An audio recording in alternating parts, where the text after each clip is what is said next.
Well, hello, my YouTube friends and family. So today's book of the days are just regular romances. There's no Harlequins or silhouettes. We're still working on 10 for $2 in the romance section, and this is lot 38. So the very first book you get today is called The Heartbreaker by Phillips. This is a copyright of 2003. It's definitely been well loved and well read. And this is what the book's about. Journalist Chase Chandler is single and loving it until a tantalizing redhead catches the eye of the eldest Chandler brother. A senator's daughter who refuses to play the Washington game, Sloane Carlisle has come to Yorkshire Falls to solve a family mystery that's already making headlines. All Chase has to do for an exclusive is to keep her out of harm's way. It's bad enough playing bodyguard to a woman who has settled down written all over her. Does she have to be irresistible too? Suddenly, a lifelong loner with a reputation for breaking hearts is starting to think about getting hitched and raising a family. What will it take to get Sloane to say 2 words that will turn the town's most eligible bachelor into the world's sexiest husband? So there's the first one. Book number 2 is Calder Born, Calder Bred. It is a volume 4 of a series by Janet Dailey. And this is a 1983 copyright. It's got some writing in it. Lots of love and aged pages again. And this is what the book's about. Ty Calder was a stranger to a mighty empire that was his legacy, to the ranch hands that rose to meet the Montana skies. He learned the ways of the ranch life from young Jessie, who knew the land like her own heart. But Ty worshipped dark, glamorous Tara, scion of the corporate West, of vast power and big money. Tara lured Ty on, greedy to be mistress of the Calder kingdom, yet when her world rushed into plunder the fortune beneath the prairies, it was Jessie who fought for Ty, defying death to save his birthright. So this sounds like a really interesting series. So now we have book number 3. This one is called The Ladies of Mandrigyn by Barbara Hambly. I don't know if I'm saying that word right. It's a copyright of 1984. This is what the book looks like.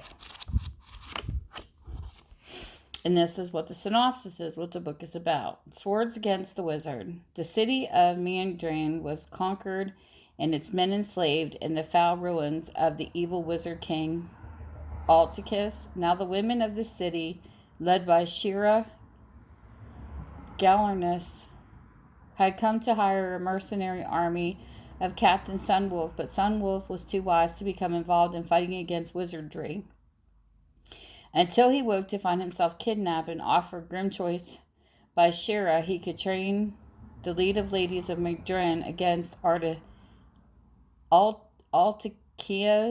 I don't know how to say that word. Or he could die in lingering agony from the antidote that they gave him, for which only they had the antidote. There was more to the ladies than Sunwolf could have guessed. There was also more of the evil Alticus than anyone knew. But above all, there was a great deal more to Sunwolf and his destiny than he had ever dreamed. That sounds like a really interesting book. Okay. So the next book we have is called Blood Red Wine by Laurence Delaney. This is a 1981 copyright. This is what the book looks like. It's got some writing in it. And this is what it's about. The Orsonist fleeing the brutal vendetta, Raphael came from Sicily to marry the beautiful Angelica. The father, the children who would play out passions born half a century before and half a world away, to labor in the vineyards, and would become the fabulous Orsini winery. Sweeping from the end of World War I through the Depression to the turbulent 60s, here's the unforgettable saga of a magnificent family, men and women ablaze with life, destined to know wrenching tragedy and soaring triumph, to hunger with desire and thirst for vengeance as their cup overflowed with blood red wine. That is number 4. book number 5. This is called The Chieftan Without a Heart by Barbara Cartland. This is a 1978. This is what the book looks like, and this is what it's about. The Chieftan Without a Heart. The Duke went down on one knee before Ceola put his hands together, palm to palm, and looking up at her, he said very slowly, I swear by Almighty God to protect and serve you. I will love you with my whole heart, worship you as my wife, and strive to give you happiness. His voice seemed to vibrate through Ceola. Every word gave her a thrill. Then, because she sensed he was waiting for her response, she put her hands on each side of his and shyly bent to kiss his cheek. But instead of his cheek, it was his lips, she found, and suddenly she was in his arms, and he was kissing her hungrily, fiercely, passionately. You are mine, the Duke cried, and there was a note of triumph in his voice. Mine, and no one shall take you from me. Okay. This must be the author. Then we have book number 6. This one here is called Elisha's Woman. It is by Norah Hess. This is a 1977. Got a little bit of writing in it. That's what the book looks like. And this is what it's about. Rachel Job. She was a woman who wanted the love of only one man. Somehow her chances for happiness always seemed to slip from her grasp. Now she was beginning a new life, determined to change her luck and find true love. Bold. Adam Warden had never met a woman like Rachel before. She was a hellcat who refused to be tamed, and he despised himself for wanting and needing her so. Passionate. Jim Eagle had raped Rachel Job when she was only 14. He had awakened her passion and taught her to be a whore. Years later, when he found her in Adam's camp, he realized that he had always loved her. Willing. Wow, this sounds vicious.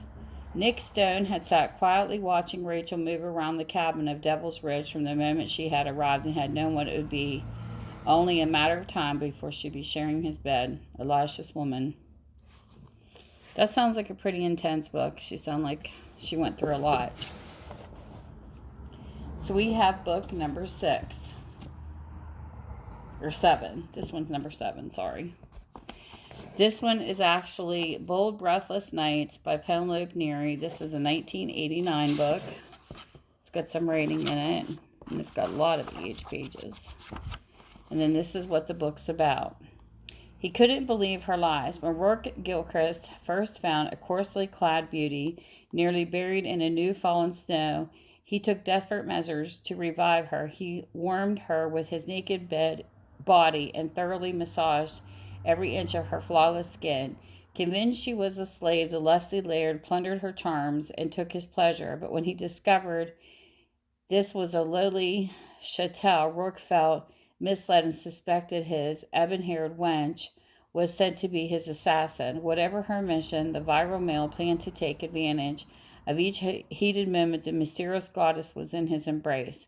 In his chambers, if she was innocent, and in his dungeon, if she was a spy, she couldn't resist his lips.